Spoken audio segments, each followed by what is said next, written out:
Assalamualaikum warahmatullahi wabarakatuh. Saya Sadila Alifa Zahra dengan NIM X1S1200074 dari Prodi Sistem Informasi Universitas Jambi. Tujuan saya membuat video ini untuk melengkapi ujian tengah semester pada mata kuliah Enterprise Research Planning, di mana pada kesempatan ini saya menggunakan framework IRP Next pada PT Petrokimia Gresik.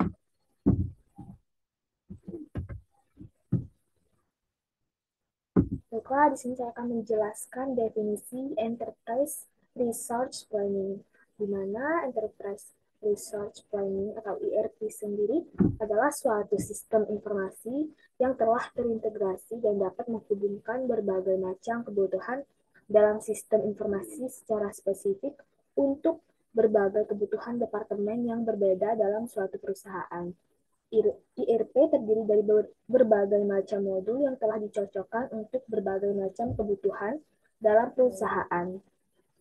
Penggunaan IRP menjadikan semua sistem informasi yang ada dalam suatu perusahaan menjadi satu sistem yang saling terintegrasi dengan satu database, sehingga semua departemen menjadi lebih mudah dalam berbagi data.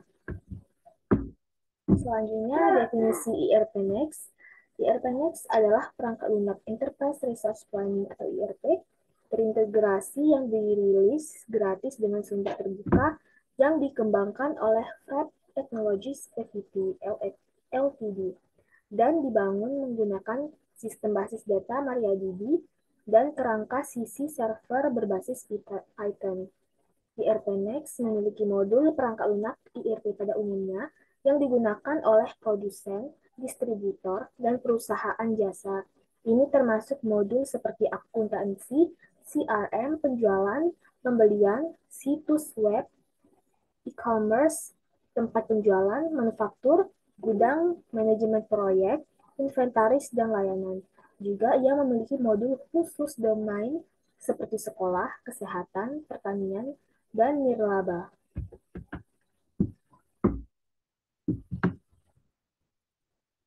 Selanjutnya, PT Petrokimia Gresik merupakan pabrik pupuk terlengkap di Indonesia yang pada awal berdirinya disebut proyek Petrokimia Surabaya.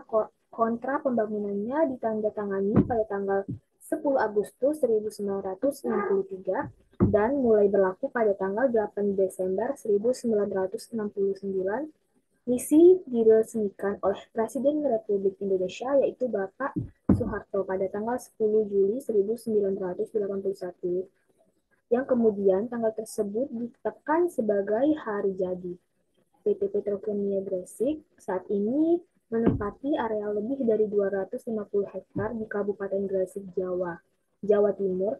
Total produksinya mencapai 8,9 juta ton per tahun, terdiri dari produk pupuk sebesar 5 juta ton per tahun dan produk non-pupuk sebesar 39 juta ton per tahun. Per tahun anak perusahaan. Nah, PT Pupuk Indonesia ini bertransformasi menuju perusahaan solusi agroindustri untuk mendukung tercapainya program ketahanan pangan nasional dan kemajuan dunia pertanian. Selanjutnya itu ada modul sales and marketing, di mana strategi pemasaran yang digunakan oleh produk pupuk Petragonik PT Petrokimia Gresik ini adalah marketing mix yang meliputi produk, price, place, and promotion. Berikut ini akan dijelaskan mengenai keempat elemen marketing mix tersebut. Yang pertama itu ada produk. Dari segi produk, strategi pemasaran yang digunakan adalah memberikan produk yang sesuai standar pemerintah dan memiliki mutu yang baik. Hal ini dapat dilihat dari adanya standarisasi wujud fisik pupuk, kemasan, mutu, dan pelayanan. Yang kedua itu ada price. Dari segi harga, strategi pemasaran yang digunakan adalah memberikan dua jenis pupuk berdasarkan harga, yaitu pupuk bersubsidi dan pupuk non-subsidi. Hal ini dilakukan untuk menjangkau semua kalangan petani. Yang ketiga itu ada place. Dari segi saluran distribusi, strategi pemasaran yang dilakukan adalah membuat jaringan distribusi di setiap wilayah pada 33 provinsi yang ada di Indonesia. Hal ini dilakukan untuk memenuhi kebutuhan penjualan pupuk Petragonik PT Petrokimia Gresik di seluruh Indonesia. Yang keempat atau yang terakhir yaitu promotion. Dari segi promosi, strategi pemasaran yang dilakukan selain publikasi melalui media informasi adalah melalui pameran, demonstrasi pot atau penyuluhan, kemitraan dan bina lingkungan, pembinaan jaringan distribusi, sosialisasi, dan kontak pelanggan. Hal ini bertujuan untuk mengenalkan dan menunjukkan keunggulan pupuk Petragonik PT Petrokimia Gresik serta membiasakan petani dengan penggunaan pupuk tersebut. Selanjutnya ada CRM atau Customer Relationship Management.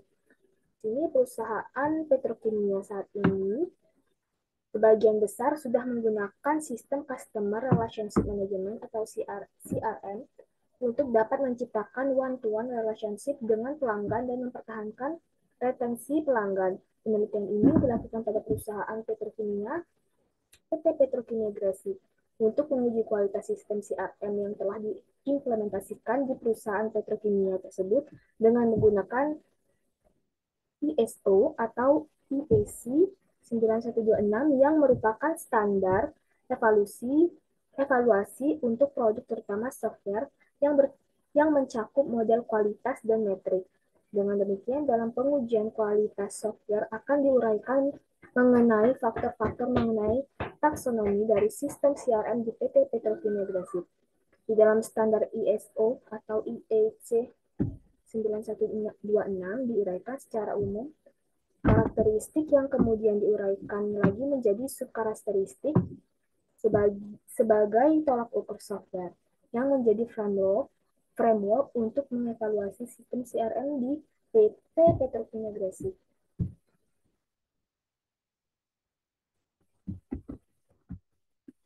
Selanjutnya ada modul Accounting and Finance untuk menyamakan seluruh proses bisnis yang berbeda-beda di masing-masing anak perusahaan, terutama modul Financial Accounting, maka perlu dilakukan business engineering. Tahapan ini dilaksanakan selama 1 bulan di kantor PIHC Jakarta. Seluruh perwakilan anak perusahaan yang sudah benar-benar memahami proses bisnis masing-masing tim hadir untuk menyampaikan proses bisnis masing-masing dengan didampingi oleh quality assurance dari Ernst Young. Untuk model financial accounting, seluruh staf dari Departemen Akuntansi dan Departemen Keuangan hadir dalam BPR ini. Dalam BPR ini dicari best practice dari proses bisnis masing-masing. Ada beberapa teknologi yang memang harus dipertahankan seperti host-to-host dan distributor financing.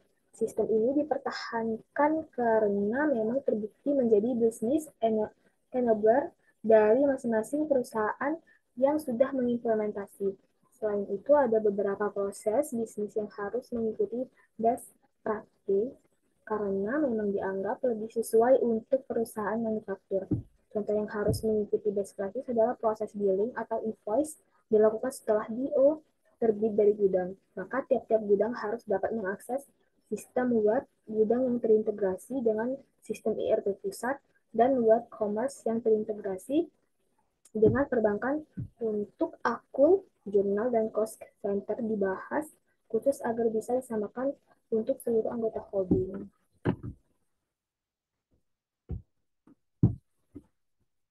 Selanjutnya itu ada modul manufacturing, di mana modul manufacturing di ERPNet mencakup semua fitur penting yang dibutuhkan bisnis manufaktur. Ada opsi untuk mengambil perintah kerja, memasukkan stok barang, membuat rencana produksi, membuat entry downtime, mengelola bill of materials untuk barang jadi atau item template, menghasilkan laporan, dan banyak lagi. Berbagai jenis manufaktur seperti make to stock, make to order, dan engineering to order dapat dikelola dalam modul ERP Next Manufacturing. Nah, baiklah, itu saja yang dapat saya sampaikan. Apabila ada kekurangan, Dan kesalahan saya dalam menjelaskan mohon dimaafkan. Saya akhiri. Assalamualaikum warahmatullahi wabarakatuh.